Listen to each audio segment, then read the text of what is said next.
नमस्कार छात्रों, छात्रा बनूं गुरुकुल परभणी ऑनलाइन टीचर में आपका स्वागत है। मैं भवाल सर। आज हम कक्षा 6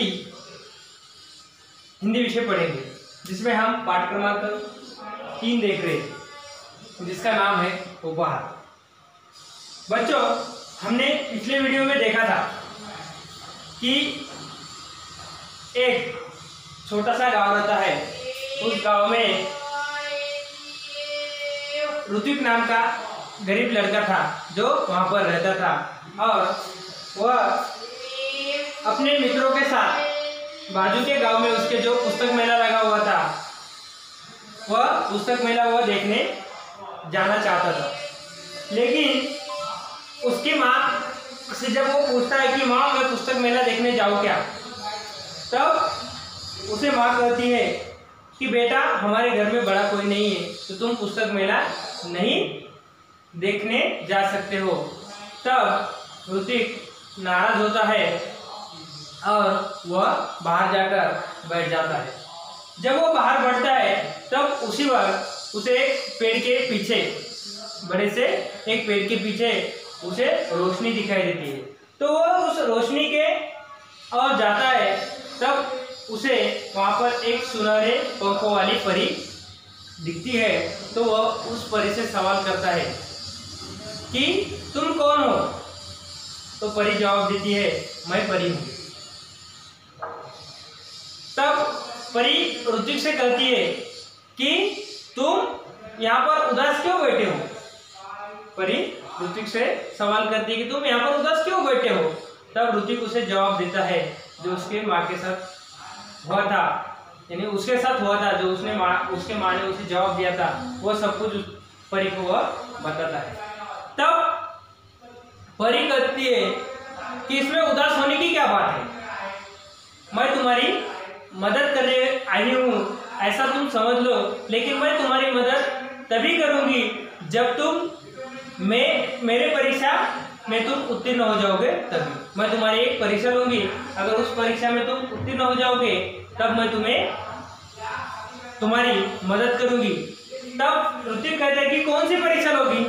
तब परी जवाब देती है कि अगर परीक्षा बता दी तो वह परीक्षा कैसी। तब यहाँ तक हमने पिछले वीडियो में देखा हुआ था। तो आज यहाँ से आगे हम देखेंगे कि इस पाठ में, इस कहानी में क्या क्या होता है। तब ऋतिक कहता है ठीक है। ऋतिक क्या कहता है, ठीक है। ऐसा कहकर ऋतिक वहां से चला जाता है। अभी कुछ ही दूर गया था कि उसे रास्ते में गिरी हुई एक पोतली मिली। कुछ ही दूर ऋतिक जाकर उस रास्ते से चला जाता है तो उसे रास्ते में एक पोतली मिलती है। तो वह पोतली ऋतिक ने देखी, तब उसे यह विश्वास हो गया कि लाल रंग की इस मखमली पोतली में कोई कीमती चीज है। उसे क्या विश्वास हो गया, यह इतनी मखमली पोतली लाल रंग की है तो उसमें कोई ना कोई जरूर कीमती चीज है। उसने उसे खोलना चाहा, फिर सोचने लगा, जब यह मेरी नहीं है तो इसे खोलने का मुझे कोई हक नहीं। देखो, ऋतिक जरूर गरीब था, छोटे घर का था, लेकिन उसकी ईमानदारी, उसकी अच्छाई उसमें दिखाई दे रही थी। तब वो सोचने लगता है कि पोतली में कुछ कीमती चीज है, तो वो उसे खोलना चाहता है। लेकिन वो बाद में यह भी सोचता है कि ये मेरी है ही नहीं, तो मैं इसे कैसे खोल सकता हूँ, मुझे ये खोलने का कोई अधिकार नहीं है। तब आगे क्या होता है, ऋतिक ने वो पोतली नहीं खोली, तभी किसी की आवाज उसके कान में पड़ी। वो पोतली न खोलते हुए वहां से वो निकलने लगता है, तभी उसके कान में एक आवाज पड़ती है। वो आवाज क्या है, देखो, बेटा, मेरी पोतली गिरी हुई है रास्ते में। बेटा, मेरी पोतली गिरी हुई है रास्ते में, क्या तुमने देखी है। कोई रास्ते से जाता हुआ, जैसे हम राहगीर कहते हैं, वो राहगीर कहता है कि बेटा, मेरी पोतली रास्ते में गिरी है, क्या तुमने देखी है। तब ऋतिक ने पूछा, किस रंग की थी। वो राहगीर कहता है कि लाल रंग की और कोई पहचान बताओ। ऋतिक उस रागिर से सवाल करता है कि तुम, अगर ये लाल रंग की है ठीक है, लेकिन और कोई आपको पहचान उस पोतली के बारे में है तो आप बताओ। तब वह रागिर क्या करे, उस पर एक सुनहरी परी का चित्र बना है, उस पर एक सुनहरी परी का चित्र बना है, रागिर का जवाब था। ऋतिक ने अपनी थैली से जब वो पोतली निकाली तो उस पर छपा परी का चित्र चमकने लगा। तब उस पोतली को अपने पोतली में से ऋतिक ने निकाली, तब उसे उस पोतली में सचमुच एक परी का चित्र दिखाई देने लगा और वो चित्र चमकने भी लगा। ऋतिक ने वो पोतली उस रागिर को दे दी। आगे वह वहां से चला जाता है। सुबह उठकर वो वहीं पहुंचता है जहां उसे परी मिली, जहां उसे परी मिली थी वहीं वो सुबह उठकर चला जाता है, वहां बैठ गया। क्यों बैठ गया? क्योंकि वहां पर उसे कोई भी दिखाई नहीं दिया था। उसकी आंखें सामने उसकी आंखों के सामने वही लाल रंग की बोतली दिखाई देने लगी। वह उस लाल रंग की बोतली के बारे में ही सोचने लगा था। तभी तेज रोशनी फैली। उसी वक्त वहां पर तेज रोशनी फैली, सामने परी खड़ी थी। उस रोशनी में किस वजह से पड़ी थी, फैली हुई थी? क्योंकि वहां पर परी आकर खड़ी हुई थी। परी के दोनों हाथ पीछे थे, परी के दोनों हाथ पीछे थे। परी ने पूछा कैसे हो? देखो परी वहां पर आकर खड़ी हो गई, परी के दोनों हाथ पीछे थे और परी ऋतिक से कहती है कि तुम कैसे हो? तब ऋतिक का जवाब देखो, ठीक हूं, ऋतिक ने जवाब दिया। तभी परी ने कहा अपनी आंखें बंद करो, मैं तुम्हें इनाम दूंगी।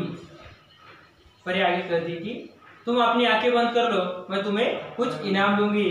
परी तो ऋतिक ने पूछा, क्या पूछा? किस बात का इनाम? ऋतिक बाद में उसे परी से कहता है कि तुम किस बात का इनाम दोगी? तब परी कहती कि तुम उत्तीर्ण हो गए इसलिए। परी बोली, क्या परी बोली? तुम उत्तीर्ण हो गए इसलिए मैं तुम्हें इनाम दूंगी। परी की बात ऋतिक के समझ में नहीं आ रही थी। उसने आंखें बंद कर ली। परी ने उसके हाथों में एक मखमली थैली पकड़ा दी। ऋतिक ने देखा तो हैरान रह गया। वह तो वही बोतली थी जो उसने राहगीर को दी थी। देखो, परी की बात सुनकर वह अपनी आंखें बंद करता है और आंखें बंद कर के वह परी उसके हाथों में एक मखमली थैली थमाती है। तभी वह ऋतिक आंखें खोलने के बाद वह पोतली देखता है तो वह हैरान हो जाता है, परेशान हो जाता है कि ये क्या हो गया, क्योंकि वह पोतली वही थी जो उसने उस राहगीर को दी थी। परी ने कहा, तब ऋतिक कहता है ये तो पोतली वही है जो मैंने उस राहगीर को दी थी। परी ने कहा, कल मैंने तुम्हारी परीक्षा, ईमानदारी की परीक्षा ली थी, वह राहगीर भी मैं ही थी, इसलिए मैं तुम्हें इनाम दे रही हूँ। महत्वपूर्ण बात, परी ने उस राहगीर के रूप में उस ऋतिक की परीक्षा ली तो वही परीक्षा में ऋतिक पास हो गया, इसलिए वो परी कहती कि तुम मेरी परीक्षा में उत्तीर्ण हो गए, इसलिए मैं तुम्हें ये इनाम दे रही हूँ। परी ने ऋतिक को समझाया, ईमानदार व्यक्ति के जीवन में किसी वस्तु की कमी नहीं होती। जाओ, अब तुम्हें मनचाही वस्तु मिलेगी। देखो, परी उसे कहती है कि अगर तुम ईमानदार हो तो तुम्हें तुम्हारे जीवन में यानी किसी भी व्यक्ति को किसी भी चीज की कमी नहीं गिरती, इसलिए तुम भी ये पोतली लेकर चले जाओ और अब तुम्हें मनचाही वस्तु जो तुम्हें पसंद हो वह तुम्हें मिलेगी। ऋतिक के पास शब्द नहीं थे, उससे वह परी को धन्यवाद देता। ऋतिक इतना खुश हो गया कि उस परी को धन्यवाद भी कहने के लिए उसके पास कोई शब्द नहीं था। खुशी से उसकी आंखें भर आई। वो इतना आनंदी हो गया, इतना खुश हो गया कि उसकी आंखों से आनंद अश्रु टपकने लगे, बहने लगे। लाल मखमली पोतली ऋतिक ने अपनी माँ को दी। उसकी समझ में यह नहीं आया कि उसका बेटा उसे क्या दे रहा है। उसको यानी किसे, ऋतिक के माँ को यह समझ में नहीं आ रहा कि लाल रंग की ये पोतली ऋतिक मेरे हाथ में क्यों दे रहा है, ये मेरा बेटा मेरे हाथ में क्या दे रहा है। जब माँ वह पोतली खोलने लगी तब पोतली कई गुना बड़ी हो गई। देखो, जब ऋतिक ने वो पोतली दी तो माँ सोचने लगी कि ये ऋतिक क्या दे रहा है, लेकिन उस बार थोड़ी देर बाद माँ वो पोतली खोलने लगती है तो वो पोतली बड़ी बड़ी होने लगती है। उसमें से सुंदर सुंदर किताबें बाहर निकल आई। देखो, उस पोतली में से सुंदर सुंदर किताबें बाहर निकल आई। पुस्तकों का ढेर देखकर माँ चकित हो गई।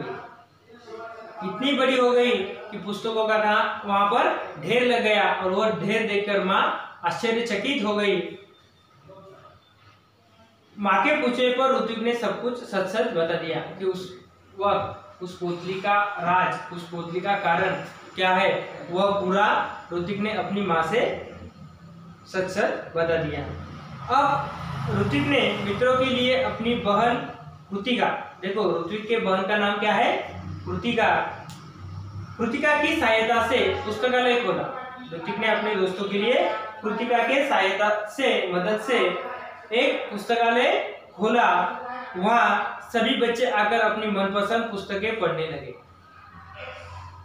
छोटे छोटे बच्चे कहानियों के, बड़े बड़े बच्चे कविताओं के, कुछ ग्रंथ होते हैं, ऐसे बड़े बड़े पुस्तकें, बड़े बड़े बच्चे, छोटे बच्चे कहानियों के, ऐसे कुछ पुस्तकें वहाँ पर होगी। वह सभी गांव के बच्चे वहाँ पर आकर वह पुस्तकें पढ़ने लगे। उनको पूरा गांव पुस्तक मित्र के नाम से जानने लगा। किसको? ऋतिक और कृतिका को। ऋतिक और कृतिका को किस नाम से लोग पहचानने लगे? पूरा गांव पहचानने लगा, पुस्तक मित्र के नाम से पहचानने लगा। ऋतिक ने पुस्तकालय को ही अपने जीवन का ध्येय बना लिया। उसका सारा समय पुस्तकों के बीच बीतने लगा। देखो, पूरा दिन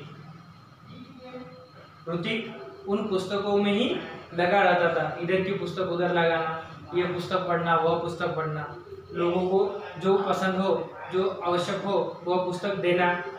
ऐसे उसका समय पूरा उस पुस्तकालय में उन पुस्तकों के बीच बीतने लगा। एक दिन पुस्तक पढ़ते पढ़ते ऋतिक की आंख लग गई। देखता क्या है कि पुस्तकें उससे बातें करने लगी। देखो, ऋतिक उन पुस्तकों के, उन किताबों के अंदर इतना घुस गया कि वो पुस्तक पढ़ते पढ़ते समय एक दिन उसे नींद लगी, वह सो गया तो उसके ख्वाबों में भी, उसके सपनों में भी वह किताबें आने लगी और वो उससे बातें भी करने लगी। उससे एक पुस्तक ने पूछा, ऋतिक, अगर तुम अपने जीवन में बड़े आदमी बनोगे तो क्या तुम हमारा साथ छोड़ दोगे? ऋतिक से सवाल करती है पुस्तक कि अगर तुम अपने जीवन में बड़े हो जाओगे तो तुम मुझे छोड़ दोगे क्या, हमें भूल जाओगे क्या? ऐसा किताब ऋतिक से सवाल करती है। ऋतिक ने कहा, ऋतिक नहीं नहीं, अब तो तुम ही मेरे साथी हो, मित्र हो। ऋतिक कहता है ऐसा हो ही नहीं सकता, नहीं नहीं, तुम मेरे मित्र हो, तुम मेरे साथी हो, सखा हो, ऐसा वह पुस्तकों से कहता है। तभी किसी ने दरवाजे की घंटी बजाई और उसकी नींद टूट गई। देखो, उसे अच्छा सपना, उसके ख्वाबों में अच्छी अच्छी पुस्तकें बातें कर रही थी, लेकिन उसी वक्त उसके दरवाजे की बेल बज गई और वह नींद से जागा, यानी उसकी नींद टूट गई। जागने पर देखा तब सोचता रह गया कि आगे चलकर वह बड़ा सा पुस्तक भंडार खोलेगा। देखो, जब उसके ख्वाबों में, उसके नींद में, उसके सपनों में जब पुस्तक आई तो वह नींद टूटने की वजह से उसका ख्वाब टूट गया, लेकिन वह यह सोचने लगा कि अब मैं क्या करूंगा, अपना बड़ा पुस्तकालय, पुस्तक भंडार, यानी लोगों को आसानी से जो भी पुस्तक आवश्यक हो वह वहाँ पर उपलब्ध हो, इतना बड़ा भंडार मैं यहाँ पर खोलूंगा, ऐसा सोचता है। और वह आगे वहाँ पर जो ध्येय है उसके लिए वह आगे बढ़ता जाएगा। ठीक है, इस तरह हमारा पाठ क्रमांक 3 उपहार, तो पृथ्वी को उपहार के जो माध्यम से उसे मिला था वो क्या मिला था, एक परी की हाथों से थैली जिस पर सुनहरे पंखों वाली परी का चित्र बना हुआ था, वो सबसे बड़ा उसका तोहफा था। ठीक है, धन्यवाद।